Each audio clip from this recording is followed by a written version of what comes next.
Hello everyone, this is Pawan Kumar from Bhavanam CDC. మీకు తెలుసా, మనం బిల్డింగ్ కన్స్ట్రక్షన్ కంప్లీట్ చేసి గృహప్రవేశం పెట్టుకునే లోపే టెర్మైట్స్ దాన్ని కంప్లీట్గా డ్యామేజ్ చేయగలవు. మీరు కనుక రీసెంట్ టైమ్స్లో హౌస్ కన్స్ట్రక్ట్ చేద్దాం అనుకున్నా, civil engineer or site engineer అయినా ఈ వీడియో మీకు చాలా ఇంపార్టెంట్.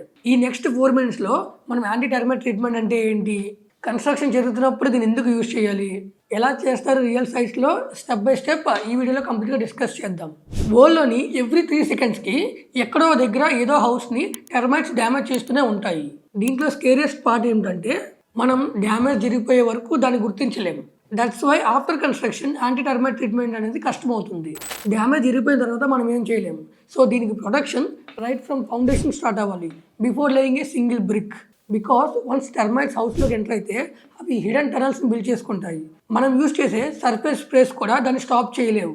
ఈ టెర్మైట్స్ వుడ్ని మాత్రమే డ్యామేజ్ చేయవు, they also damage plastering, electrical chambers and complete interior works. ఈ జనరేషన్లో banks, insurance companies and resale buyers కూడా ఈ యాంటీ టెర్మైట్ ప్రొటెక్షన్ని చాలా సీరియస్ ఫ్యాక్టర్ కింద చూస్తున్నారు. సో దీనివల్ల ఈ యాంటీ టెర్మైట్ ప్రొటెక్షన్ అనేది డ్యూరింగ్ కన్స్ట్రక్షన్ యూజ్ చేస్తే అది చాలా effective, long lasting and works better. Most people construction టైంలో కాస్ట్ తగ్గించడం కోసం దీన్ని నెగ్లెక్ట్ చేస్తారు, తరువాత 10 times మోర్ పెట్టి రిపేర్ చేసుకుంటారు. యాంటీ టెర్మైట్ ట్రీట్మెంట్ అనేది ఆప్షనల్ కాదు. As per IS code book 6313 Part 2 it's mandatory.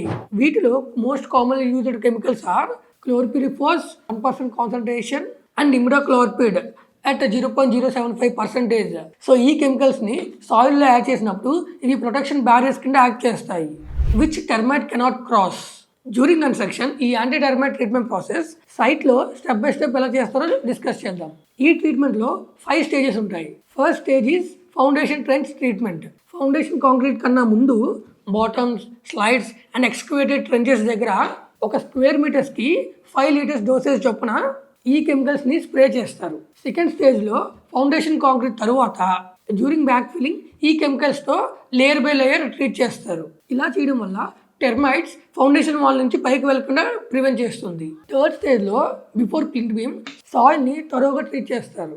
కామన్గా సైట్లో మిస్ అయ్యే స్టేజ్ ఇది, బట్ ఇది మోస్ట్ ఇంపార్టెంట్. ఫోర్త్ స్టేజ్లో ఫ్లోరింగ్కి ముందు ఎంటైర్ ఫ్లోర్ ఏరియాని ట్రీట్ చేస్తాం.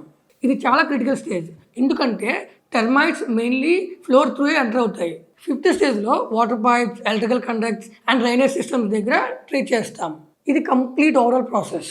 కానీ కొన్ని కామన్ మిస్టేక్స్ లైక్ ప్లింట్ ట్రీట్మెంట్ని స్కిప్ చేయడం, అన్ఈవెన్గా స్ప్రే చేయడం, రాంగ్ కాన్సన్ట్రేషన్ యూజ్ చేయడం అండ్ ఫ్లోరింగ్ కంప్లీట్ అయిన తర్వాత ట్రీట్ చేయడం, ఇలా చేయడం వల్ల almost no use. Remember, anti termite treatment అనేది 1-time ప్రాసెస్. ఇది బిల్డింగ్స్ని డెకేడ్స్ వరకు ప్రొటెక్ట్ చేస్తుంది. Build smart and build safe. మీకు కనుక ఈ వీడియో హెల్ప్ అయితే మీ ఫ్రెండ్స్కి షేర్ చేయండి. అండ్ ఇటువంటి సివిల్ ఇంజనీరింగ్ నాలెడ్జ్ కోసం అండ్ ఇప్పుడే భవనం పాడ్కాస్ట్ ఛానల్ని సబ్స్క్రైబ్ చేయండి. Thank you.